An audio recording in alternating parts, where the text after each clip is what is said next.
The Japanese landscape at Kew Gardens, completed in 1996, includes the stunning Garden of Activity, which incorporates a dry stone garden, or Karesansui, also known as a Zen garden. Rocks are arranged to represent mountainous ravines, and raked gravel flows like rippled water into a valley basin. Complementing this dry stone design, there is an area of lush green planting evoking streams meandering through a wetland meadow. This video explores the traditional placing of rocks in Japanese landscape design, the history of the dry stone garden, the contrasting use of abundant greenery, and the symbolism of the Zen garden at Kew.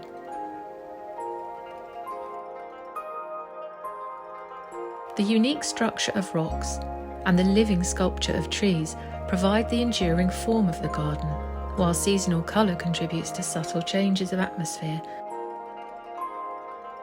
The video incorporates footage from different seasons to give a feel for the evolving scene. In May, there was a degree of irony in finding the dry stone garden had a real water feature, but due to the recent lack of rainfall, plants were parched and temporary irrigation was essential. Airborne water droplets created rainbows, adding another magical dimension to this special place. Following the path from the Chokushimon Gateway, which we explore in the Harmony Garden video, the walkway descends alongside the landscape, which represents a rocky mountainside, where fresh green planting highlights the solidity and texture of rock, and the rich purple of acer leaves contrasts with bright azalea flowers.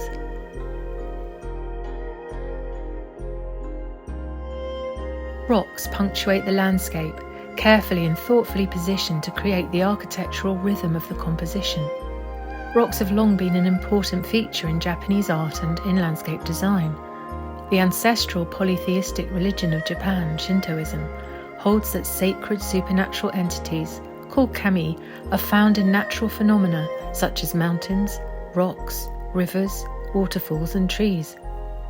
There is an exposition of Japanese garden design called Saku Teiki, possibly the oldest known garden design text in the world, which appeared in its first incarnation in the mid to late 11th century. This treatise suggests that the carefully considered placement of stones and sensitivity to the spiritual significance of these natural objects is the most vital aspect of gardening. The manual explains the many taboos that need to be observed concerning the stone's positioning. For example, it is taboo for a rock that originally stood upright in its geological position to be placed on its side in the garden. Likewise, a rock originally found on its side should not be set upright in the recomposed landscape.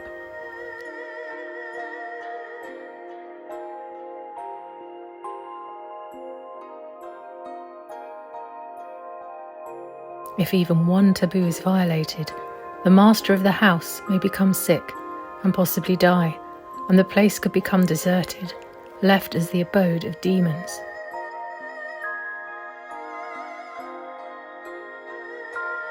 These taboos about stone placement reflect a feature-oriented approach to garden design, and this feature focus is evident in the Garden of Activity at Kew, where each rock or grouping of rocks creates a distinct vignette, evoking a scene one might come across in the wild landscape and capturing the essence of the very environments from which the rocks have been taken.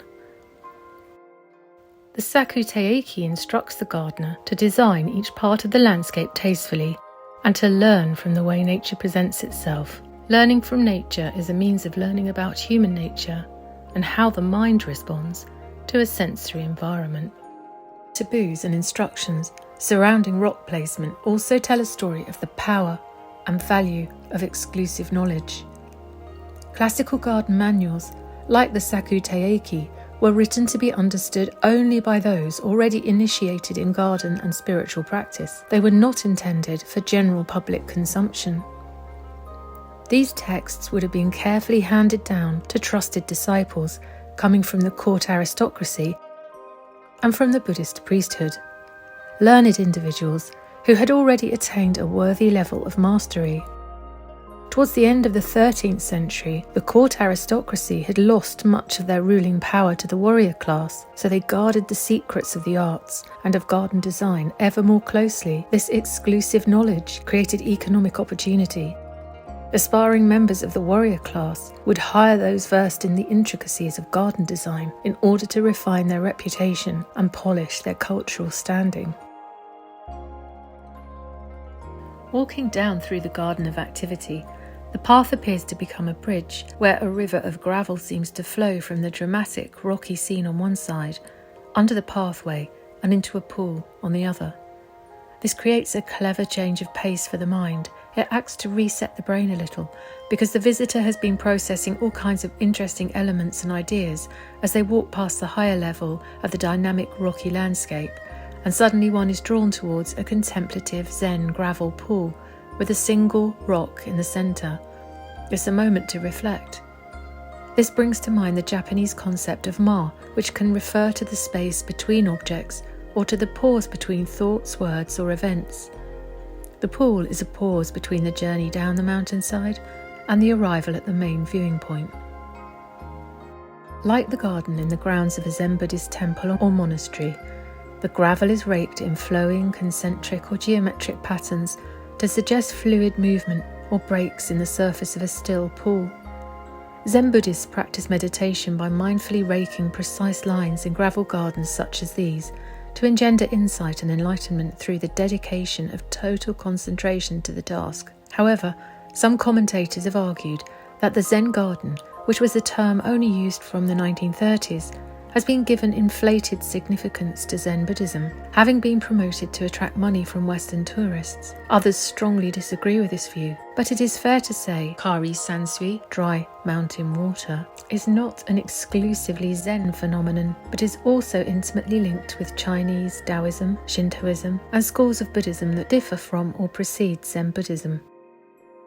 But the term Zen garden is so established, popular and evocative that it seems unlikely to be supplanted, regardless of whether or not the garden style itself was originally developed within the Zen school. Its long-held meditative, reflective and instructive role in Zen is evident from the many famous gardens, such as the late 15th century garden at Yuanji.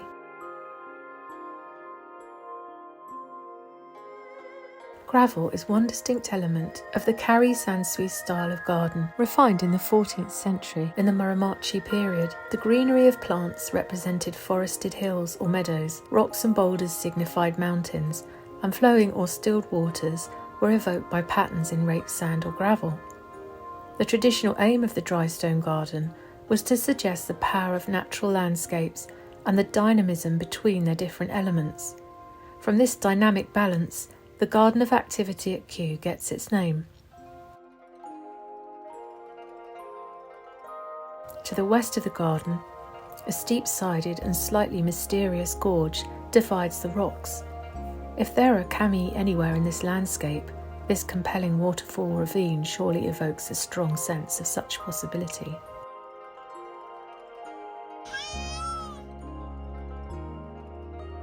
To the east, a more gently graded series of dry waterfalls have been created, which curve downwards to the gravel sea. According to John Lonsdale and Sandra Bell, writing in Curtis's Botanical Magazine in 1999, these two features, the steep and the gentle gorge, represent male and female respectively, and their proximity symbolises coexistence in harmony.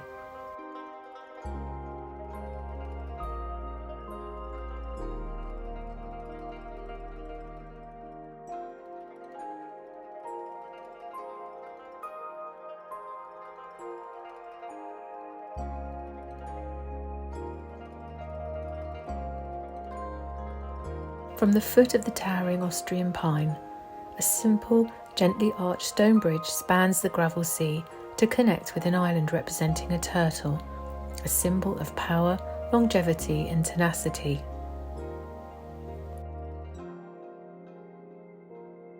From here, a second bridge connects to a neighbouring island representing a crane, emblem of good luck and longevity, an iconic bird which is also featured in the skillful carving of the Chokushimon Gateway.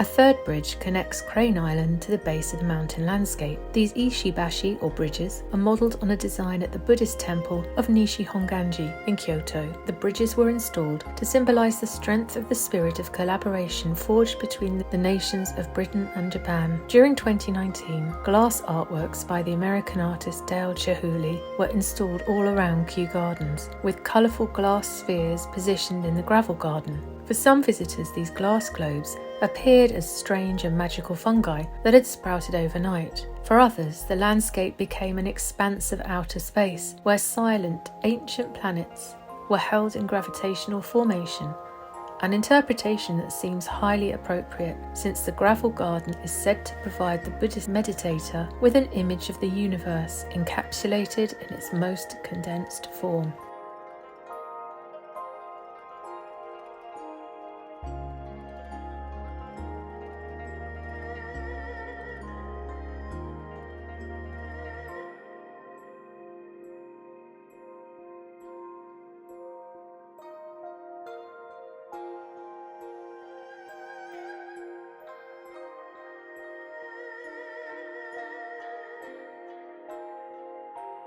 Miyagagure, or conceal and reveal, is the practice of partially obscuring elements of the garden from view, forcing the visitor to actively move around the space, either visually or physically, in order to explore and fully appreciate the landscape.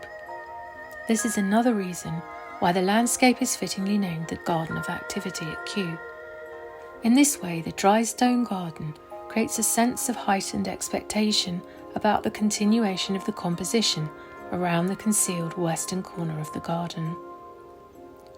The landscape continues its journey of dynamic movement, undulating into an area of lush planting, with the Chokshimon's magisterial presence looking on.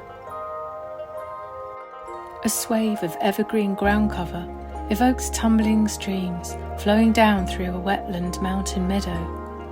Carefully pruned pines have the new growth of vertical shoots or candles removed annually to create the distinct profile of branches.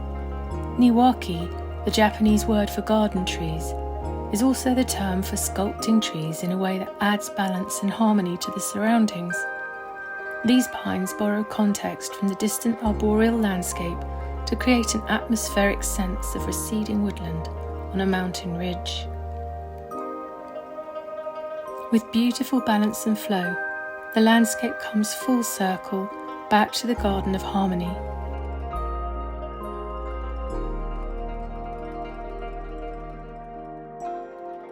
Many visitors find themselves strolling around the Japanese landscape at Kew at least twice. Once to absorb the relative beauty of the garden, once to absorb the absolute beauty.